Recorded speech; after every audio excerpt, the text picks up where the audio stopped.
Sempet panik dikira ada maling di rumah padahal cuma lipan.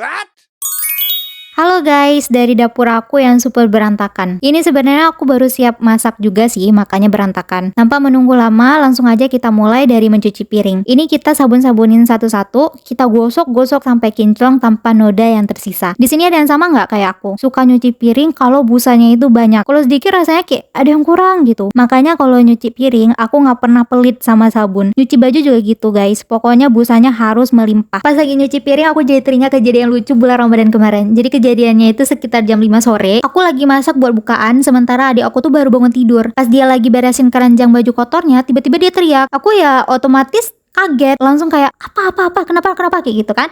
Habis itu dia bilang ada limpan, sambil nunjuk limpan di dekat keranjang baju kotornya dia. Karena ukurannya itu lumayan gede, adalah seukuran jari tengah. Jadi aku refleks teriak. Kami tuh sama-sama takut sama limpan guys. Jadi bingung mau gimana. Mana di rumah tuh cuman ada aku sama adik aku doang. Hingga akhirnya aku kasih ide buat narik keranjangnya, karena dia udah ngumpet di balik keranjang itu guys. Jadi nanti adik aku yang ngelempar batunya. Kami sepakat dan mulailah sesuai rencana. Begitu aku tarik, adik aku tuh buru-buru lempar sambil teriak. Sayangnya nggak kena, limpannya itu alhasil sembunyi lagi ke keranjang baju kotor di sampingnya. Lalu kami ngelakuin hal yang sama lagi seperti sebelumnya, dan nggak lupa adik aku tuh teriak setiap kali dia lempar batu. Kali ini kena, tapi nggak bikin limpannya itu mati. Dia tuh masih gerak-gerak gitu loh, karena teriakan-teriakan tadi ya, karena dia teriaknya lumayan histeris guys. Jadi orang-orang yang ada di warung samping rumah aku tuh ngira ada sesuatu di rumah. Jadi mereka semua itu pada lari ke rumah aku. Aku yang ngelihat mereka lari ke rumah aku lewat jendela, langsung buru-buru ke depan pintu sambil bilang, nggak ada apa-apa pak, nggak ada apa-apa. Di situ muka mereka bingung banget, bercampur sama khawatir. Aku sama adik aku refleks ketawa karena nggak nyangka bakal kayak gini. Habis itu kami ceritalah apa yang sebenarnya terjadi. Terus bapak-bapak itu bantuin pukul limpannya dan pergi. Kami bersyukur banget bapak-bapak itu nggak ngehakimin kami guys. Mereka malah ikutan ketawa. Kami juga minta maaf di situ. Habis kejadian itu kami nggak pernah berani lagi teriak mau ada apapun di rumah. As long as bukan sesuatu kayak maling atau semacamnya ya. Kalau keceplosan pun refleks langsung nutup mulut. Kami juga nggak keluar rumah seharian penuh, even itu di halaman doang, saking malunya. Dari kejadian itu kami mulai berani kalau ketemu limpan atau binatang-binatang lain tanpa teriak-teriak, karena itu jadi memory core yang nggak mau aku dan adik aku ulang lagi. Kita tinggalkan persoalan limpan tadi. Di sini aku udah selesai ngajak bimbel, tapi nanti malam masih ada les privat. Nah ini pas mau pulang aku singgah bentar di Mr. DIY beli sesuatu, lanjut ngeprint bahan buat ngajar nanti malam. Untungnya masih ada warung fotokopi yang buka karena bentar lagi udah mau maghrib guys. Siap sholat maghrib aku langsung berangkat ke rumah murid aku. Untungnya nggak jauh guys, cuma 10 menit dari rumah kalau aku bawa motornya santai. Dan muridnya juga alhamdulillah mood ya malam ini, karena biasanya kadang-kadang moodnya bagus, kadang-kadang moodnya enggak gitu. Jadi bersyukur banget dia moodnya bagus malam ini.